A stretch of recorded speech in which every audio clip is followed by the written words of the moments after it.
السلام علیکم رحمۃ اللہ وبرکاتہ۔ دوستوں، انسان پر اگر غسل فرض ہو جائے تو اس وقت اسے کیا کرنا چاہیے؟ غسل فرض ہونے کی کئی وجہ ہو سکتی ہے، جیسے شوہر نے بیوی سے ہم بستری کیا اور ایسی کیفیت میں وہ دونوں ناپاک ہو گئے، تو کیا بیوی سے ہم بستری کرنے کے بعد کیا اسی طرح سے وہ سو سکتے ہیں؟ اسی طرح سے کھانا بنانا چاہے، اسی طرح سے کھانا کھانا چاہے، اسی طرح سے دوسرے کام کرنا چاہے تو کر سکتے ہیں یا نہیں؟ اسی طرح سے ناپاک مرد حضرات کئی وجہوں سے ہو سکتا ہے، جیسے نائٹ فال ہو گیا مرد حضرات کو، یا کسی اور وجہ سے ناپاکی لاحق ہو گئی۔ اسی طرح سے عورتوں کے ناپاک ہونے کی بھی کئی وجہ ہو سکتی ہے، جیسے حیض آ گیا یا دوسرے معاملات کی وجہ سے جو ہے عورتیں ناپاک ہو گئی۔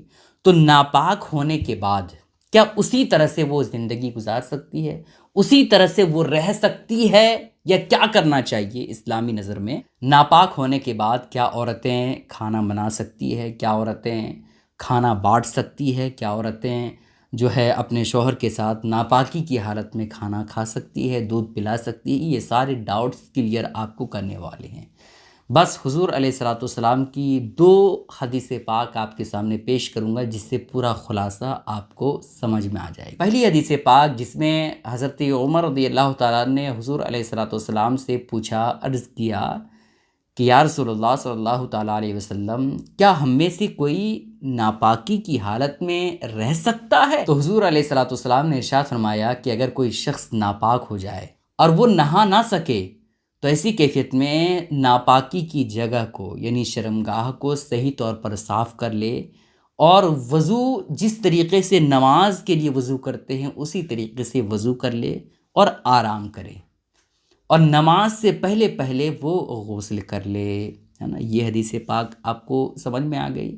اب دوسری حدیث پاک آپ کو جاننا بے حد ضروری ہے، اور اس میں بہت اہم باتیں آپ کے لیے موجود ہیں۔ ام المومنین حضرت عائشہ صدیقہ رضی اللہ تعالی عنہا حضور علیہ الصلوۃ والسلام کے بارے میں کہتی ہے، اور حضرت عائشہ اس ذات اور اس شخصیت کا نام ہے جن کے نام سے بہت ساری احادیث کریمہ بخاری شریف میں بڑی بڑی کتابوں میں موجود ہے، ٹھیک، اور بہت ساری روایات بھی موجود ہیں۔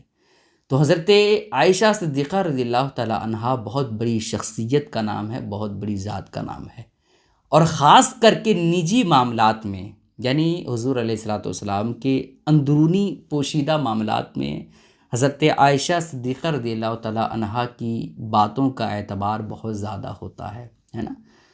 تو حضرت عائشہ صدیقہ رضی اللہ تعالی عنہا حضور علیہ الصلوۃ والسلام کے بارے میں کہتی ہے کہ حضور علیہ الصلوۃ والسلام جب بھی اپنے ازواج مطہرات سے ملتے، ہے نا، ان سے قربت حاصل کرتے، تو اس کے بعد آپ اپنے شرمگاہ کو صحیح طور پر صاف کر لیتے، اور جس طریقے سے نماز کے لیے وضو کیا کرتے اسی طریقے سے حضور علیہ الصلوۃ والسلام وضو فرماتے اور آرام کرتے، اور جب نماز کا وقت ہوتا تو اس سے پہلے پہلے حضور علیہ الصلوۃ والسلام غسل فرما لیا کرتے، ہے نا۔ تو یہ دونوں احادیث کریمہ سے ہمیں سمجھ یہ آتا ہے کہ اگر آپ ناپاک ہو گئے ہیں، چاہے بیوی سے ہم بستری کرنے کی وجہ سے، یہ احتلام ہو گیا ہے، نائٹ فال ہو گیا ہے، یا عورتوں کو حیض آ گیا ہے، یا کسی وجہ سے آپ ناپاک ہو گئے ہیں، اگر آپ نہا نہیں سکتے ہیں تو ایسی کیفیت میں جس طریقے سے نماز کے لیے وضو کیا جاتا ہے اس طریقے سے آپ جو ہے وضو کر لیں، اور اگر نجاست وغیرہ لگی ہے تو پہلے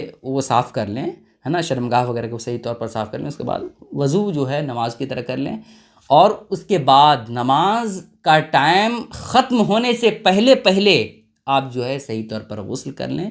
یہ سب سے اچھا طریقہ ہے، یہ سب سے صحیح طریقہ ہے، ٹھیک ہے۔ اب رہ گیا معاملہ یہ کہ ناپاکی کی حالت میں اگر عورتیں کھانا بنانا چاہے، دودھ پلانا چاہے، تو یہ ساری چیزیں جائز ہے، یہ کسی بھی طرح سے کوئی حرج کی بات نہیں۔ ناپاکی کی حالت میں عورتیں کھانا بنا سکتی ہے، شوہر اور مرد دونوں ساتھ میں کھانا بھی کھا سکتے ہیں، دودھ بھی ناپاکی کی حالت میں عورت پلا سکتی ہے، ٹھیک ہے۔ ان باتوں کا خیال ضرور رکھیے گا، اس کلپ کو شیئر ضرور کریں۔ السلام علیکم رحمۃ اللہ وبرکاتہ۔